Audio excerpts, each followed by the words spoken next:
नमस्कार। नई परख के आज के इस अंक में मैं आपसे वर्तमान दौर में जो संसद में गतिरोध चल रहा है, उसके संदर्भ में कुछ बातें कहना चाह रहा हूँ। हम सब इस बात को जानते हैं कि हमारा देश जो है, वह एक संसदीय लोकतंत्र है। संसदीय लोकतंत्र का मतलब यह है कि यहाँ पर संसद की सर्वोच्चता है और जो एग्ज़ीक्यूटिव या कार्यपालिका है, वह अपने अस्तित्व के लिए संसद पर निर्भर है। इसका मतलब यह है कि अगर कोई सरकार अपना बहुमत खो देती है, संसद में, लोकसभा में, तो वह सरकार गिर जाती है। और उसके साथ-साथ राज्यसभा और लोकसभा जो 2 सदन हैं, उसमें राज्यसभा की भूमिका मोटे तौर पर यह मानी जाती है कि वहाँ पर ज़्यादा विस्तृत और गहन चर्चा होगी और लोकसभा में सांसद चुनकर जो आते हैं, वो सीधे तौर पर विभिन्न संसदीय क्षेत्रों से चुनकर आते हैं। और वहीं पर यह फैसला होता है कि कोई सरकार बहुमत में है या नहीं।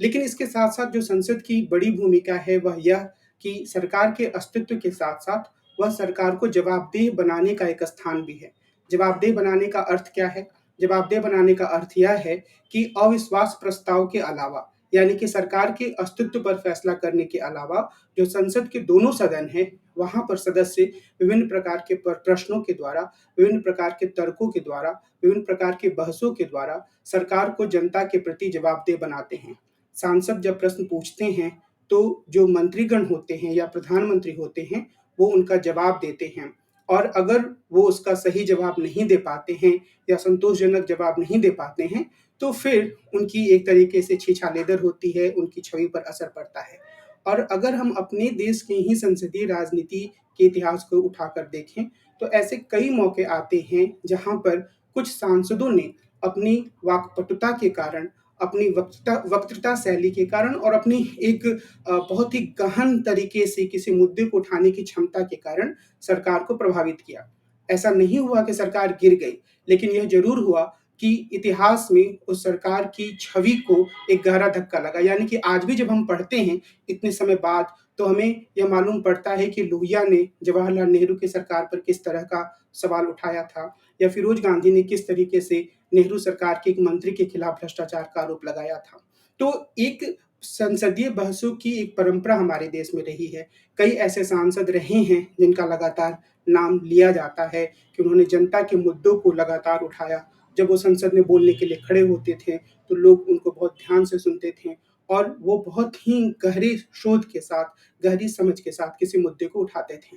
लेकिन ऐसा लगता है कि अब वह दिन हमारे देश में नहीं रहा। यानी कि आम तौर पर हम अक्सर यही सुनते हैं कि संसद में बहस नहीं हो रही है, बल्कि या संसद में चर्चा नहीं हो रही है या संसद सही तरीके से काम नहीं कर रहा है, बल्कि लगातार वहाँ पर बाधा पैदा की जा रही है। लगातार संसद की कार्रवाई स्थगित हो रही है और वह नारेबाजी का अड्डा मात्र बनकर रह गया है। और यहाँ मैं राज्यसभा और लोकसभा दोनों ही सदनों की बात कर रहा हूँ। और आम तौर पर अगर हम वर्तमान समय में जो गतिरोध पैदा हुआ है उस पर ध्यान दें, तो हम यह देखेंगे कि जो बजट सत्र है, उसका जब दूसरा भाग शुरू होता है, तो भारतीय जनता पार्टी जो कि सत्तारूढ़ दल है, उसी के सदस्य यह हंगामा करना शुरू करते हैं कि जो विपक्षी दल के नेता हैं, राहुल गांधी, वो माफ़ी माँगे क्योंकि उन्होंने कुछ टिप्पणियाँ की थीं ब्रिटेन में जाकर भारत के लोकतंत्र के बारे में। और उसके बाद जो विपक्षी दल हैं, वो पहले से ही जो माँग रखते आए थे कि जेपीसी का गठन होना चाहिए, अडानी के तथाकथित घोटाले की जाँच करने के लिए, वो उसकी माँग को कायम रखते हुए अपने तरफ से एक गतिरोध संसद में पैदा किए हुए हैं। लेकिन इन दोनों ही चरम स्थितियों के बीच में, यानी कि मैं यहाँ पर राहुल गांधी के बयान और उसके बरक्स नरेंद्र मोदी द्वारा विदेशों में दिए गए बयान की चर्चा नहीं कर रहा हूँ। मेरा यह कहना है कि कोई भी ऐसा मसला नहीं है जिस पर कि संसद में व्यवस्थित तरीके से बातचीत ना हो सके। लेकिन पिछले कई वर्षों में यह प्रवृत्ति उभर कर सामने आई है कि जो बातचीत है, जो संवाद है, जो बहस है, उसके बजाय हंगामे के रास्ते को अख्तियार किया जाता है। यहाँ हमें यह बात बिल्कुल साफ तौर पर समझ लेने की ज़रूरत है कि जो भी सत्तारूढ़ दल या सत्तारूढ़ गठबंधन होता है, उसकी सबसे बड़ी ज़िम्मेदारी होती है कि वह संसद को सुचारू रूप से चलाए। लेकिन हम यह देखते हैं कि वर्तमान दौर में जो सत्तारूढ़ दल है, वह इस पूरे कर्तव्य से बिल्कुल ही पीछे हट चुका है। अगर मिसाल के तौर पर विपक्षी दल ये मांग करते हैं कि एक खास नियम के तहत बहस होनी चाहिए, तो यह भी देखने में आता है कि उसी बात पर 3 दिन, 4 दिन संसद में गतिरोध रहता है। अगर वर्तमान एनडीए सरकार के पास पूर्ण बहुमत है, तो फिर उसे इस तरह के एक प्रस्ताव को मानने में क्या दिक्कत होनी चाहिए? लेकिन कई बार ऐसा लगता है कि जो सत्तारूढ़ दल है, वह यह मानकर चलता है कि हमें विपक्षी दल की किसी भी प्रस्ताव को स्वीकार नहीं करना है, क्योंकि इससे शायद हमारी छवि को बट्टा लग सकता है कि सत्ता पक्ष जो है, वो विपक्ष के सामने झुक गया। अगर हम वर्तमान जो गतिरोध है, उसी को हम लें, तो अगर जेपीसी बनाने की मांग पर भले ही सरकार सहमत ना हो, लेकिन सरकार को इस बात पर ज़रूर सहमत हो जाना चाहिए कि वह अडानी के मसले पर हर एक पहलू पर बातचीत करने के लिए तैयार है, संसद पर खुली बहस करने के लिए तैयार है। लेकिन ऐसा नहीं होता है, यानी कि हम कई सारी चीज़ों को देख सकते हैं जो पीछे के दिनों में हुए हैं। मिसाल के तौर पर विपक्ष के एक महत्वपूर्ण नेता राहुल गांधी ने कुछ महत्वपूर्ण सवाल प्रधानमंत्री के सामने रखे। हो सकता है कि प्रधानमंत्री के कार्यालय के द्वारा या खुद प्रधानमंत्री के द्वारा यह कहा जाए कि ये सवाल ऐसे नहीं है जिनका मैं जवाब दूं, लेकिन निश्चित रूप से किसी ना किसी स्तर पर उसका जवाब आना चाहिए था। उसके बदले में क्या होता है कि जब प्रधानमंत्री लोकसभा के नेता के रूप में बोलने के लिए खड़े होते हैं, तो वो कुछ और बातें करने लगते हैं, वो नेहरू की निंदा करने लगते हैं, वो इतिहास में चले जाते हैं, लेकिन जो सवाल उनसे पूछे जाते हैं, उनका वो जवाब नहीं देते हैं। तो इस लिहाज से ये जो सवालों से बचने की प्रवृत्ति है,